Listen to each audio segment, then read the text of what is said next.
हरे कृष्णा राधे राधे। आप सभी का मेरे इस यूट्यूब चैनल में हार्दिक स्वागत है। दोस्तों, कार्तिक मास का पावन पवित्र महीना चल रहा है जो कि श्री कृष्ण भगवान जी को अत्यंत ही प्रिय है। और इस पावन पवित्र महीने में श्री कृष्ण भगवान के मंत्रों का जाप करना अत्यंत ही शुभ फलदायी माना जाता है। इसी के साथ साथ कार्तिक मास महात्म सुनने का भी विधान है। मैं हर रोज एक अध्याय आपको श्रवण करवा रही हूँ। तो चलिए वीडियो शुरू करते हैं। दोस्तों, आज मैं आपको कार्तिक मास महात्म का चौथा अध्याय श्रवण करवा रही हूँ। इसके पहले के 3 अध्याय मेरे चैनल पर अपलोड हैं। आप वहां पर जाके श्रवण कर सकते हैं। तो चलिए वीडियो शुरू करते हैं। अगर आपको हमारी वीडियो अच्छी लगी हो तो लाइक, शेयर और सब्सक्राइब करना ना भूलें। कार्तिक मास में भगवान श्री कृष्ण जी का मंत्र गो वल्लभाय स्वाहा, इस 7 अक्षरों वाले श्री कृष्ण मंत्र का जाप जो भी साधक करता है उसे संपूर्ण सिद्धियों की प्राप्ति होती है। साथ ही धन की कामना करने वाले व्यक्ति को भी इस मंत्र का निरंतर जाप करना चाहिए। मंत्र के 1.25 लाख होते ही आर्थिक स्थिति में आश्चर्यजनक रूप से सुधार होने लगता है। और इसी के साथ साथ लेकिन ध्यान रहे, यदि उच्चारण के समय एक भी अक्षर सही से नहीं पढ़ा जाए तो इस मंत्र का असर खत्म हो जाता है। दोस्तों, इस कार्तिक महात्म में भगवान ने कार्तिक व्रत करने वालों के लिए 4 मुख्य कार्य बताए गए हैं। पहला है प्रातः स्नान, दूसरा है तुलसी पूजन, और तीसरा है हरि का पूजन और हरि जागरण, और चौथा है दीपदान। इन 4 नियमों का पालन करने वाले पर कार्तिक मास के व्रत का भी महाफल प्राप्त होता है, जिससे कि भगवान विष्णु अत्यंत ही प्रसन्न होते हैं। तो दोस्तों, अब हम कार्तिक मास महात्म का चौथा अध्याय श्रवण करते हैं। उससे पहले तो हमने तीसरे अध्याय में अब तक पढ़ा कि एक शंखासुर नाम का राक्षस वेद पूजा पाठ को खत्म करने के लिए वेदों को जल में छुपा देता है। और ब्रह्मा जी और सभी देवी देवता अपनी समस्या को लेकर भगवान विष्णु जी के पास जाते हैं और उनकी पूजा अर्चना करके भगवान विष्णु जी को योग निद्रा से जगाते हैं। अब हम आगे की कथा श्रवण करते हैं। नारद जी ने कहा, ऐसा कहकर भगवान विष्णु मछली जी का रूप धारण करके आकाश से जल में गिरे। उस समय विंध्याचल पर्वत पर तप कर रहे महर्षि कश्यप अपनी अंजलि में जल लेकर खड़े थे। भगवान उनकी अंजलि में जा गिरे।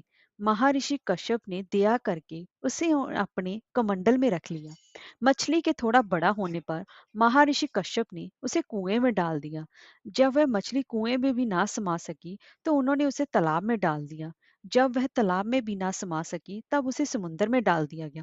वह मछली वहां भी बढ़ने लगी। फिर मत्स्य रूपी भगवान विष्णु ने इस शंखासुर का वध किया और शंखासुर को हाथ में लेकर बद्री वन में आ गए। वहां उन्होंने संपूर्ण ऋषियों को बुलाकर इस प्रकार आदेश दिया कि मुनीश्वरों, तुम जल के भीतर बिखरे हुए वेद मंत्रों की खोज करो और जितनी जल्दी हो सके उन्हें सागर के जल से बाहर निकाल लाओ। तब तक मैं देवताओं के साथ प्रयाग में ठहरता हूँ। तब उन तपोबल संपन्न महर्षियों ने यज्ञ और बीजों सहित संपूर्ण वेद मंत्रों का उद्धार किया। उनमें से जितने मंत्र जिस ऋषि ने उपलब्ध किए, वहीं उन बीज मंत्रों का उस दिन से ऋषि माना जाने लगा। तदनंतर सब ऋषि एकत्र होकर प्रयाग में गए। वहां उन्होंने ब्रह्मा जी सहित भगवान विष्णु जी को उपलब्ध हुए सभी वेद मंत्र समर्पित कर दिए। सभी वेदों को पाकर ब्रह्मा जी बहुत ही प्रसन्न हुए। उन्होंने देवताओं और ऋषियों के साथ प्रयाग में अश्वमेघ यज्ञ किया। यज्ञ समाप्त होने पर सब देवताओं ने भगवान से निवेदन किया, देवादिदेव जगन्नाथ, इस स्थान पर ब्रह्मा जी ने खोए हुए वेदों को पुण्य प्राप्त किया है और हमने भी यहाँ आपके प्रसाद से यज्ञ भाग पाए हैं। अतः यह स्थान पृथ्वी पर सबसे श्रेष्ठ, पुण्य की वृद्धि करने वाला एवं भोग तथा मोक्ष प्रदान करने वाला हो।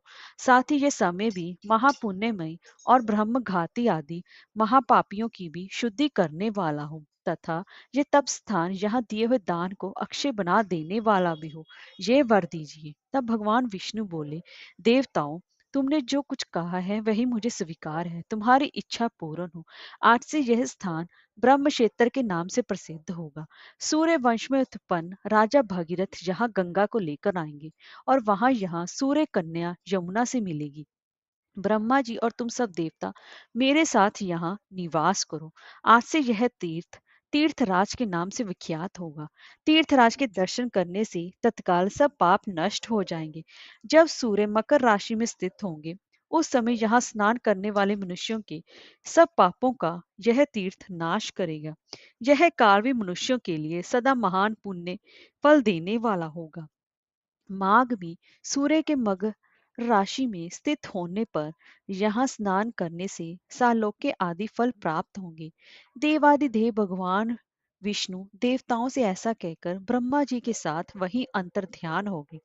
तत्पश्चात इंद्र आदि देवता भी अपने अंश से प्रयाग में रहते हुए ही वहां से अंतर ध्यान हो गए। जो मनुष्य कार्तिक में तुलसी जी के जड़ के समीप श्री हरि विष्णु जी का पूजन करता है, वह इस लोक में संपूर्ण भोगों का उपभोग करके अंत में वैकुंठ धाम को जाता है। हरे कृष्णा, राधे राधे।